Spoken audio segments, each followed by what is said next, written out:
ஈஸியான முறையில் மேகி எப்படி செய்வதுன்னு பார்க்கலாம் வாங்க. இப்போ மேகி நூடுல்ஸ் செய்ய போகிறேன். ரொம்பவே ஈஸியான முறையில் ஒரு தடவை இந்த மாதிரி செஞ்சு பாருங்கள். ரொம்பவே சுவையாக இருக்கும். இப்போ சேனலுக்குள்ளே வாங்க பார்க்கலாம். இப்போ மேகி பாக்கெட் எடுத்திருக்கேன். அந்த பாக்கெட்டில் எப்போவுமே மசாலா பாக்கெட் இருக்கும், மேகி மசாலா. அதில் உப்பு காரம் எல்லாமே மேகியோட ஏற்கனவே இருக்கும். அதனால் தண்ணியில் கரெக்டான அளவு எடுத்து வேக வச்சுக்கலாம். ஒரு பேன் எடுத்துருக்கேன், ஸ்டவ்வை பற்ற வச்சுக்கிறேன். தேவையான அளவு தண்ணி ஊற்றி வேக வைக்கிறேன். ரொம்ப நேரம் வேக வைக்கக்கூடாது.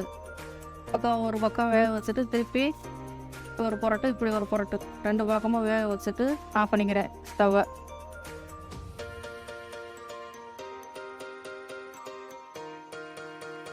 திரும்ப ஒரு பேன் எடுத்திருக்கேன், சூடாயிடுச்சு. எண்ணெய் ஊற்றிருக்கேன்.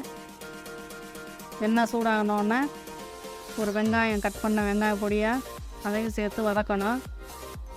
அந்த நிறம் மாறுற அளவுக்கு, வெங்காயம் நிறம் மாறுற அளவுக்கு வதக்கணும். அதுவும் வதங்கிடுச்சு. பூண்டு கட் பண்ணி வச்சுருக்க பூண்டு சேர்த்துருக்கேன், அதையும் போட்டு வதக்கணும். அப்படி ஒரு புரட்டு, இப்படி ஒரு புரட்டு புரட்டியாச்சு. மிளகாய் லைட்டாக கட் பண்ணி வச்சுருக்க ஒரு மிளகாய் சேர்த்துக்கிறேன். ரொம்ப காரம் தேவையில்லை, பசங்க சாப்பிட்றதுனால நான் காரம் அதிகமாக சேர்க்கலை. தக்காளி பொடியாக நறுக்கிய தக்காளி ஒன்று கட் பண்ணி வச்சுருக்கேன், அதையும் சேர்த்து. ஏற்கனவே உப்பு அதில் கலந்துருக்கும், அதனால் கம்மியான உப்பு இதுக்கு மட்டும் சேர்த்து அதையும் இப்படி ஒரு புரட்டு, அப்படி ஒரு புரட்டு புரட்டி வதக்கணும். அதவும் வதங்கி வர்றப்ப ஏற்கனவே வேக வச்சுருக்க மேகியில் மசாலா பாக்கெட் எடுத்து மிக்ஸ் பண்ணணும். அதையும் கொட்டி இங்கிட்டு ஒரு புரட்டு, அங்கிட்டு ஒரு புரட்டு புரட்டி எடுத்துக்கணும். இப்போ ஏற்கனவே வதக்கி வச்சுருக்க பேனில் இதையும் மிக்ஸ் பண்ணி அதையும் இப்படி ஒரு புரட்டு, அப்படி ஒரு புரட்டு புரட்டி எடுத்துட வேண்டியது. ரொம்ப ஈஸியான முறை தான் இந்த மேகி செய்கிறது.